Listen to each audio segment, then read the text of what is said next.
Jerusalem.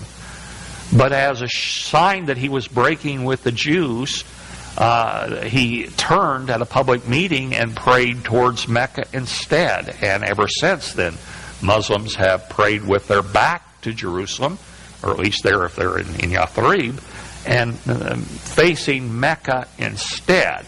Now, of course, Muslims all over the world face Mecca when they pray, and they're not all turning their back on Jerusalem. But when that custom began, that was very deliberate. There were wars. He forced the Jewish tribes, 2 of the 3 Jewish tribes, to leave with nothing but the clothing on their back and whatever they could get on a camel. He finally massacred the one remaining tribe. They built a big trench in the marketplace. There was war between the Jews and him. The Jews were holed up in their castle. They surrendered, thinking they would be exiled like the previous groups had been exiled. Instead, they were separated into group, old men, women, and children one way, young warrior-aged men, and a big trench in the middle of the marketplace. And in small groups, the young men were drawn out and beheaded, their heads and bodies thrown in the trench. And 900 or so men were massacred. The women and children, everyone else that had been spared, was sold into slavery. The attractive women were taken into harems. And thus ended the Jewish presence in Yathrib. The tribes that had fled went to another Jewish settlement in the north. And Muhammad, before his death, would wage war on them, subjugate them, take some of the leading women into his harem, and he would give deathbed instructions to drive the rest of the infidels and Jews out of the Arabian Peninsula. And that would be completed by the 3rd Caliph, Omar. Once he consolidated his power, he began to make alliances with various Bedouin tribes, seal these alliances. He shocked the peninsula by making war during the holy month of Rajab. This was just not done. He attacked caravans. He began to make war, particularly on Mecca. And the Meccans came against him then with a large army.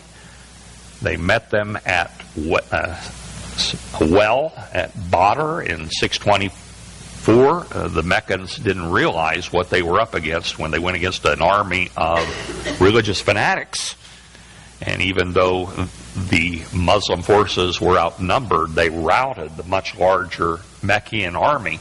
And this was the beginning of a war. Other battles followed. Some went against the Prophet. At one battle, he was wounded very severely. He recovered from that. But he won the vast majority of the battles. He showed himself to be somewhat of a brilliant military practitioner. I mean, he had a lot of abilities. Whatever else you can say about Muhammad, he was a capable individual. They came against him with this super army, but the only way into Yathrib was a narrow valley, and he dug a big trench. And so if they came against him, they had to go down in the trench, and they would be massacred. And so they sit there for a while before they finally gave up and went home. But eventually, Muhammad's power and influence grew to the point, and they had cut off the trade routes to the north, that Mecca surrendered to him without a fight. He and his troops came into Mecca. They went first to the Kaaba. They tore down all of its idols, burnt them.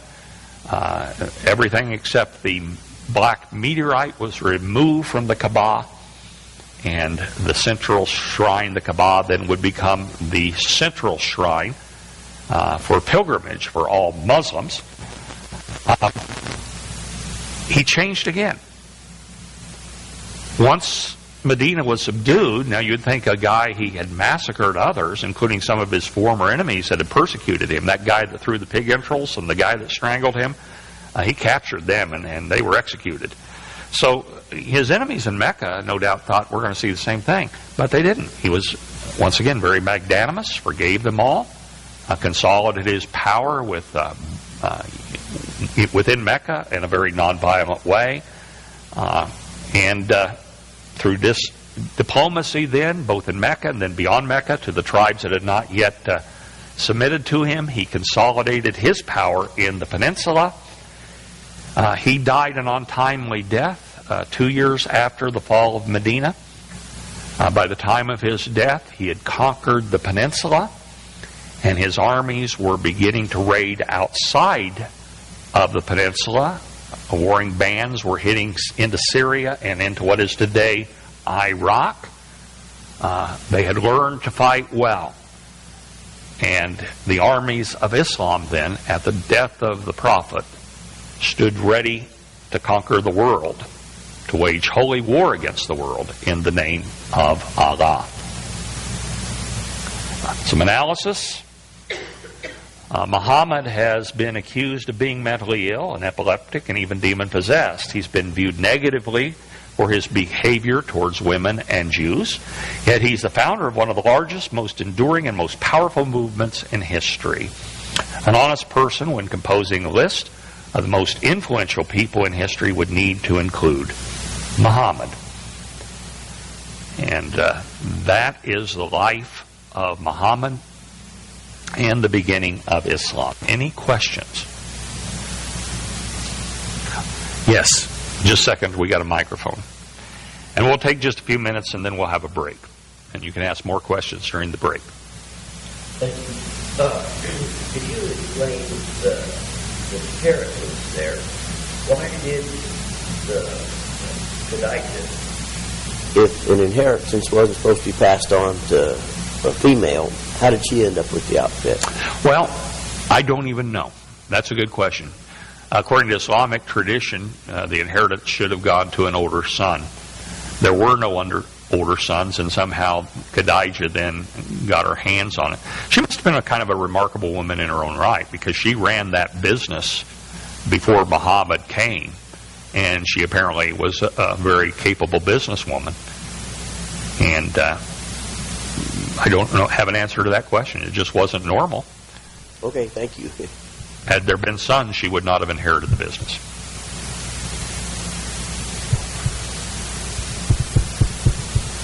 Any other questions?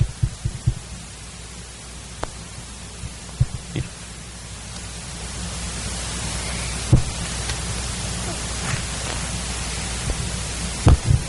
So can you give us a concise timeline then of from Muhammad's birth to his death? I actually have that in my notes that I use in my college class where I give a timeline. I can get that to you, Randy. I don't have it at my fingertips. I have it on a PowerPoint. I'd have to put it up, but going through it would be another session, which we don't have time for. But if you're interested, I can get that timeline to you. Yes. Yeah, the Quran talks about a lot of the same stories as in, or the narrative is similar to the Old Testament with the Noahic flood and Ishmael and Isaac. Where would Muhammad have gotten those stories? He must have had access to Jewish literature. Remember I said that there were both Jews and Christians. Okay. There was a large Jewish population in Mecca.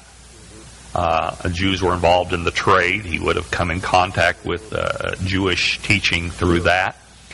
Part of the trouble that he had with the Jewish tribes was he got it all wrong. The history in the Quran is not in agreement with the Tanakh, or the Old Testament, what we call the Old Testament, and the Jewish leaders there in Yathrib were quick to point out this guy doesn't have it right. He's a false prophet. And so when you find references to Old Testament history in the Quran or mention of them in the Hadith, they don't agree in most respects with the Old Testament. But Muslims believe that Muhammad was the last prophet. His revelation supersede all previous revelation. And they also accuse the Jews and Christians of changing their own scripture. We won't have time to go into a lot of specific Muslim beliefs when we're talking about radical Islam. But most people that are unfamiliar with Islam are not aware of the fact that they accept that there's a line of prophets that would include Jesus. They would accept that Moses received the Torah. They would accept that David received the Psalms. Jesus received the gospel. But they believe it has been distorted by Christians and Jews, and that Muhammad, part of his mission was to correct those things that were wrong. Muslims believe in the virgin birth. They believe that Jesus was the Messiah. And one of the reasons that they criticize the Jews and believe that the Jews are worthy of condemnation is they accept that the Jews rejected the Messiah. They do not believe Jesus was crucified because they did not believe God would ever allow such a good man to be crucified. They believe that Judas cleverly made up so that he even fooled his mother, died on the cross, and that Jesus was taken by God into heaven as Elijah had been, as Enoch did, before the cross. They believe Jesus is coming again in the last days as the prophet that will precede the Mahdi, who bears a striking resemblance to the Christian Antichrist. And Jesus then will tell the Christians of the world that they got it wrong and lead them into the worship, the correct worship of Allah. About Jesus? Oh, they believe Judas was the one crucified. Yes. Hang on just a second. This will be the last question, then we'll take a break for about 15 minutes, and you can ask more questions informally. You mentioned an untimely death. What happened to him? I don't know. And no one does. Maybe a heart attack. He was probably close to 70. Lived a very vigorous life. Too much cholesterol in his diet. Could be any number of things. You're thinking maybe foul play. His followers were so slavishly devoted to him and so much in awe of him that I cannot imagine that would have happened. Although he ordered assassinations while he was in Yathrib on a fairly regular basis. Well, that's it for the first session. Why don't we take about 15 minutes, meet back here at about 11:30, and we'll do the second session. I would imagine we'll have lunch somewhere around 12:30. We have that for you. You won't have to go out for that. So why don't you take a break, and I'll just hang around here. And anyone wants to ask me any off-the-record questions, feel free to do so.